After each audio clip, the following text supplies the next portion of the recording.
after the defeat of the king of Persia in Assos in 333 BC, and to protect himself from the danger of the powerful Persian fleet in the Mediterranean, Alexander the Great initiated the invasion of all the marine ports in Syria and Palestine, then invaded Egypt, which fell without a fight when Mazazes, the Persian wali, surrendered Memphis fortress with its garrison and safe.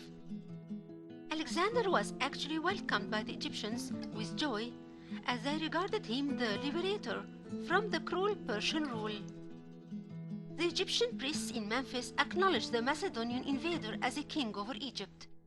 Special rituals were performed in the temple of God Ptah, where Alexander presented offerings to him and other gods, as he knew that nothing has upset the Egyptians like the killing of Ochos to the Apis bull and the disrespect which Cambyses showed towards him. In fact, the respect which Alexander has shown towards the Egyptian gods and the offerings he presented were not fake ways to reach out to them, but that tendency was a real distinctive characteristic of that great leader. In the first middle of 331 BC, and after Alexander established the city of Alexandria, he headed towards Siwa. That visit wasn't only the most famous visit in the ancient history, but beyond doubt it was a main event that immortalized the name of Siwa Oasis in both the ancient and modern times.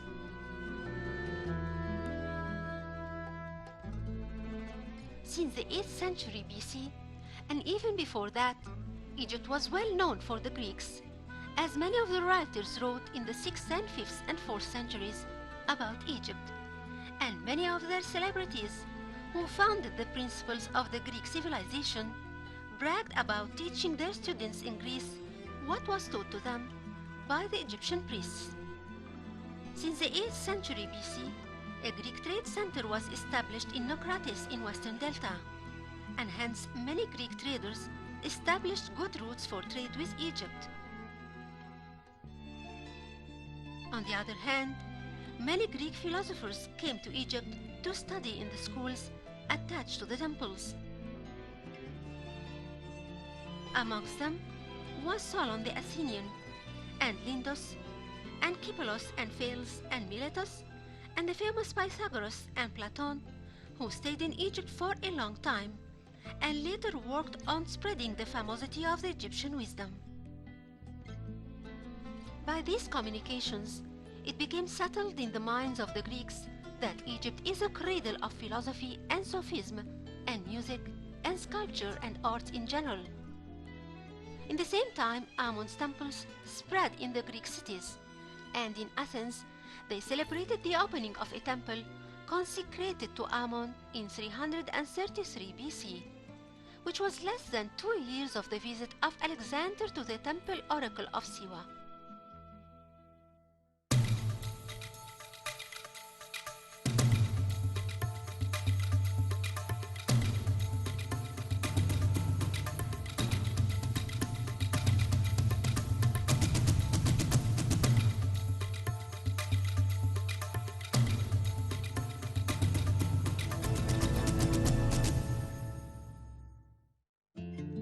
The journey of Alexander along the western coast of Alexandria wasn't undecided before.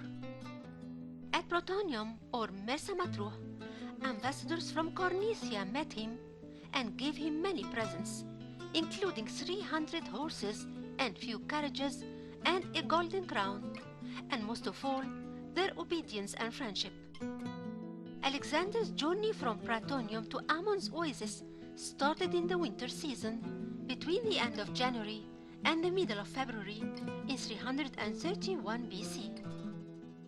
A big team of his friends and soldiers accompanied him, including Callisinus, the royal historian. He's the one who left us that incredible description of this journey and quoted by later writers. He said, "They've used the old caravan route that's called today Masrab el-Istabl, and known for the Bedouins by the name Darb el-Mahashas or Sekket al-Sultan. It's 300 kilometers long and takes from 7 to 8 days to be covered using camels."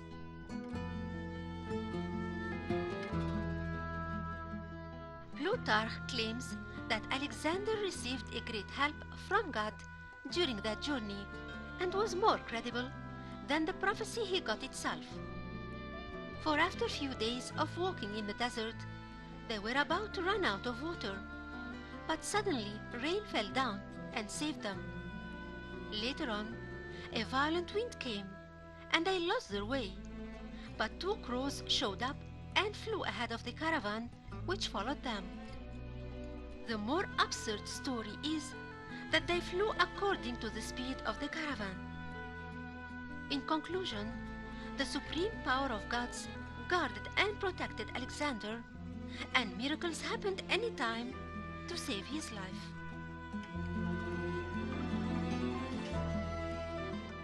After a long and dangerous trip in the desert, the caravan arrived to the oasis, and its members were surprised with the scene of the massive shade offered by the palms and olive trees, and by the plentifulness of water gushing through the springs.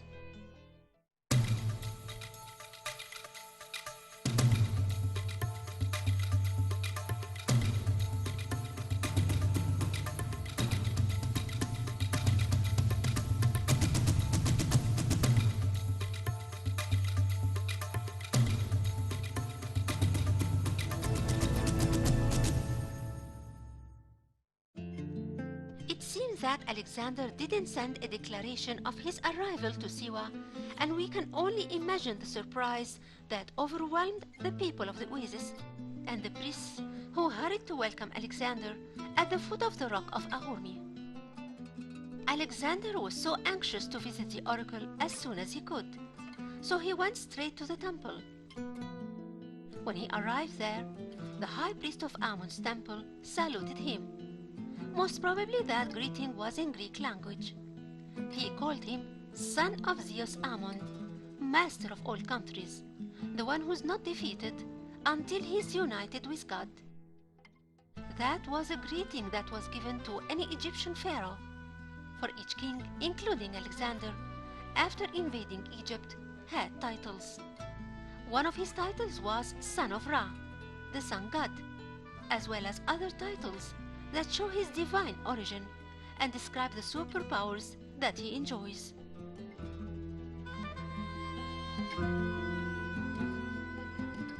Alexander stood with a group of his followers in the court of the temple to watch the passing of the procession of the god. The statue of Ammon was adorned with emerald and placed in a boat and carried above the shoulders of the priests.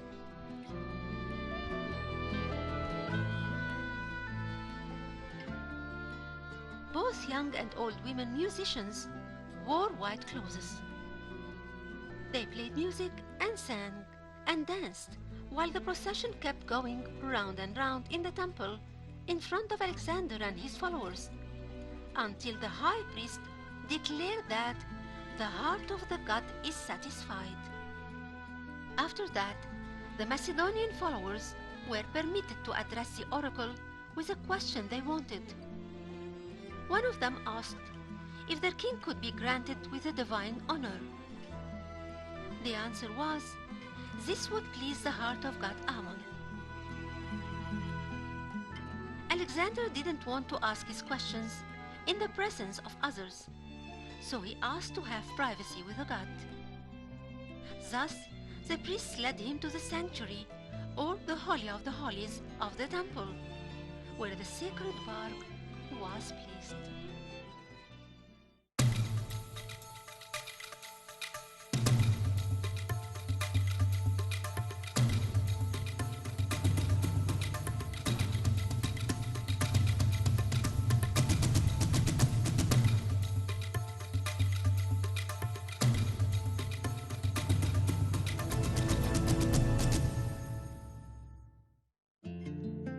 Alexander spent a time alone in the presence of the god Ammon in the sanctuary of the oracle temple.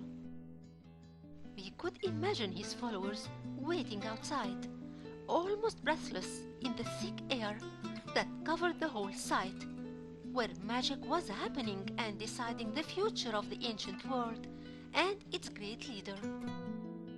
After some time, Alexander returned to his companions, who anxiously asked him about what happened and what the oracle prophesied for him.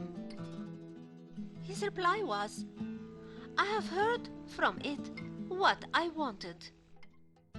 He kept for himself the secret of his meeting with the oracle, and when he wrote later to his mother Olympias, he told her that he had received special answers from the oracle, which he'll be telling her when he returned to Macedonia. After that, Alexander rushed in his Asiatic invasions and was destined not to see his mother again, for he died 8 years later in Babylon and has not returned even once during that time back home to Macedonia.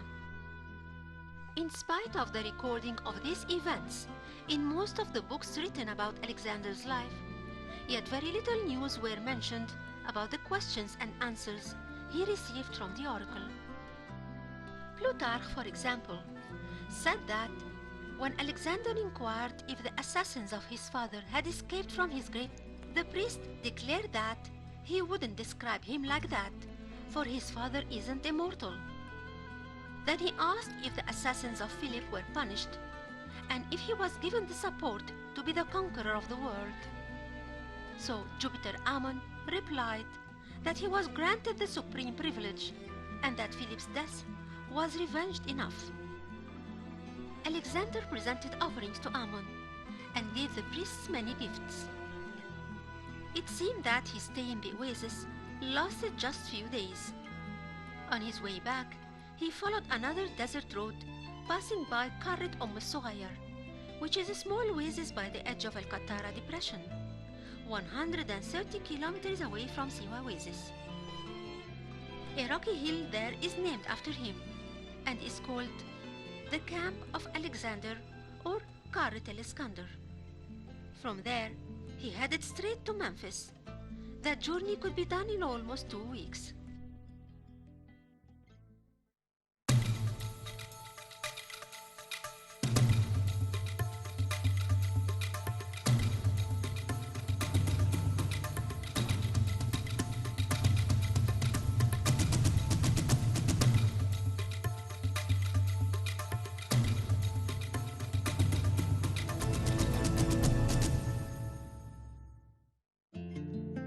Ever since his infancy, Alexander was a strong believer in supernatural powers and prophecies, for his mother Olympias inspired to him that he is not a human, but he is from a divine origin, like Horus, and that among his ancestors are the two gods Perseus and Hercules, and the hero Achilles. As for his father Philip, he provided him with the best tutors, and who could be more knowledgeable than Aristotle, the most famous philosopher, not to mention that he was one of the Greek philosophers who completed their education in Egypt. The Oracle of Ammon's famosity overwhelmed the ancient world, and its prophecies were highly appreciated and recorded in many writings. Even King Philip believed in its power and was advised by the Oracle of Delphi to present an offering to god Jupiter Ammon and submit his obedience specifically to this god. Alexander the Great has inherited the boldness and the bravery from his father, and from his mother he got a passion of superstition and extreme rituals. A year before coming to Egypt, he visited Gordium Temple in Minor Asia, where the oracle dared him to unlock a knot in King Gordius' carriage to be the master of Asia. He cut the knot, and thunder struck, so he took it as a sign for the god's consent. From that time, he was possessed by dreams of mastering the world, and in the first message he sent to Dara, he called himself the King of Asia. Believing in the great bond that ties him with his ancestors Perseus and Hercules, who had previously consulted with the god, Alexander wanted to follow their steps by making this trip to Siwa and consult the oracle. The best proof of that is his coronation in Ptah Temple in Memphis, and being offered the title of the Son of the God there when he invaded Egypt. So he could have settled with that if he wanted, especially that the military situation required staying in his headquarters in Egypt, especially that Dara was rearranging his forces, and Alexander was keen on confronting him as soon as possible. In spite of that, he made a journey to Siwa to consult the oracle of Amon's temple there.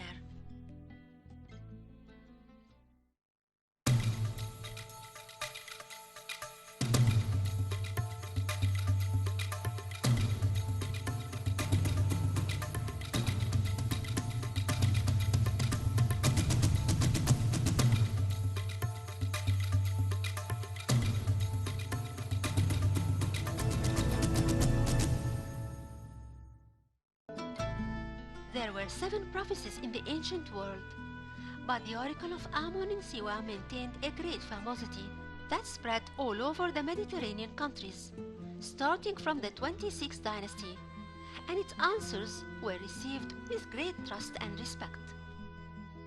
The temples of Amon were built all around the Greek cities. Even in Athens, a temple consecrated for Amon was inaugurated in 333 BC, less than 2 years before Alexander's visit to the Oracle Temple. Alexander knew all these facts and details that talks about his direct relation with Amon and his divine birth. No one knows what happened in the sanctuary of Amon, or what were Alexander's questions and their answers. But it's a fact that, after that day, Alexander became a devoted believer in God Amon and was proud to consider himself his son. Throughout the 8 years left in his life, and as he continued his conquest in Asia, he kept sending messengers with gifts to Siwa priests.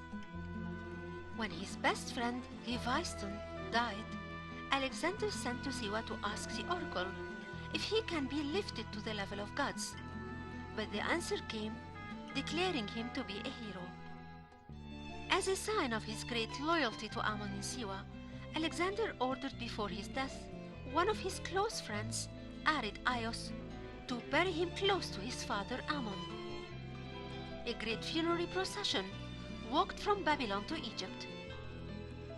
Ptolemy met it on its way in Palestine and accompanied it till Memphis, where Ptolemy insisted on burying Alexander in Alexandria and sent a memorial to the priests of Amon instead.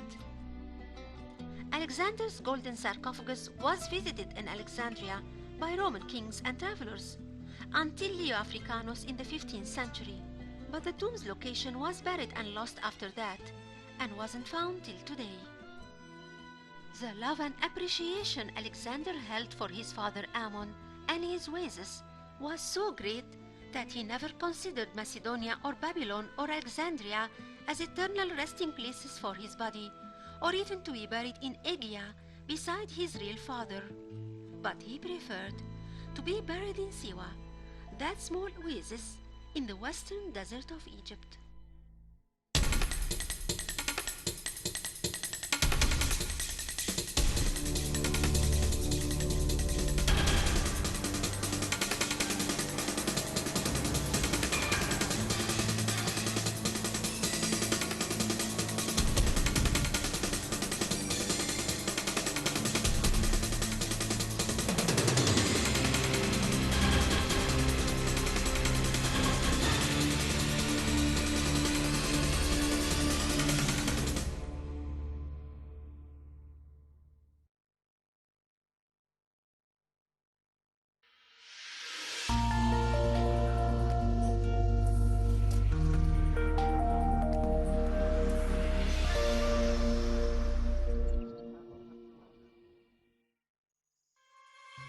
تحية من جيش مصر وأجبل شرطته، والشعب عارف سكته، أمنه أمانه في وحدته، وده اللي بيخلي الوطن بتزيد صلابته وقوته.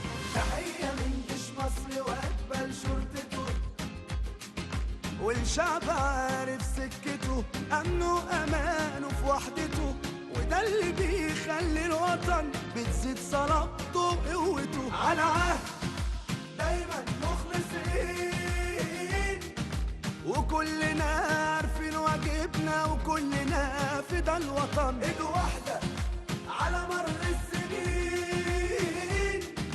ومصر دايما اقوى بينا وراسية على مر الزمن. على عهد دايما مخلصين، وكلنا عارفين واجبنا، وكلنا فدا الوطن. ايد واحدة على مر السنين،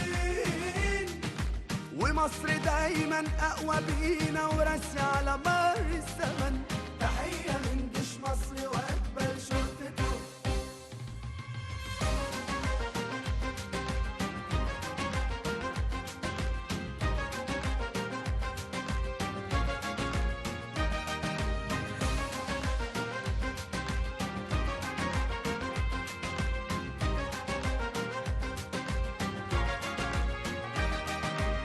جنب شرطة ومصر دايما قبلنا، يشهد علينا ربنا نفدي البلد بدمنا.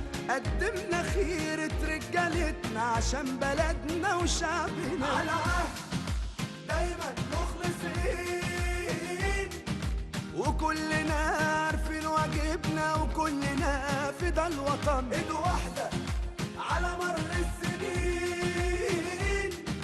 ومصر دايما اقوى بينا وراسية على مر الزمن. على عهد دايما مخلصين، وكلنا عارفين واجبنا، وكلنا فدا الوطن. ايد واحدة على مر السنين، ومصر دايما اقوى بينا وراسية على مر الزمن.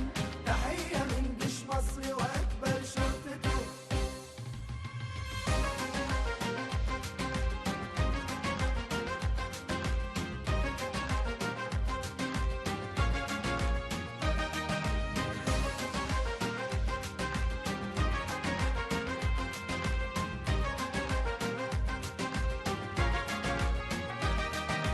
تحية من جيش مصر واقبل شرطته.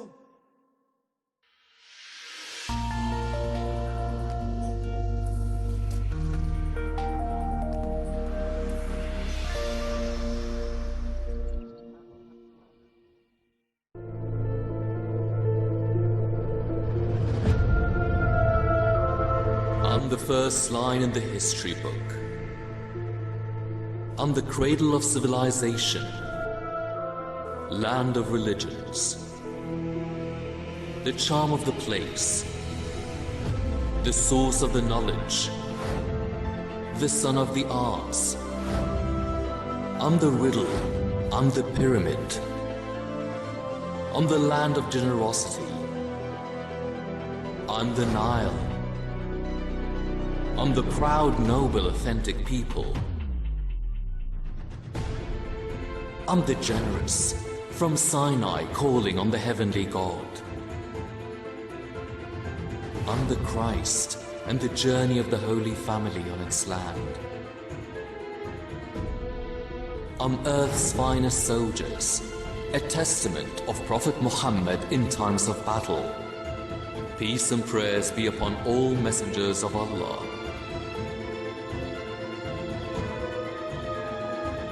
I'm the cemetery of the invaders,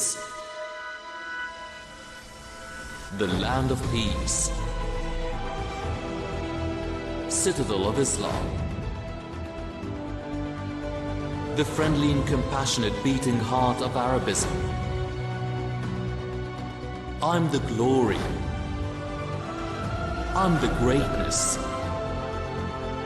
I'm the high dam, I'm the crossing, I'm the new canal built in a year.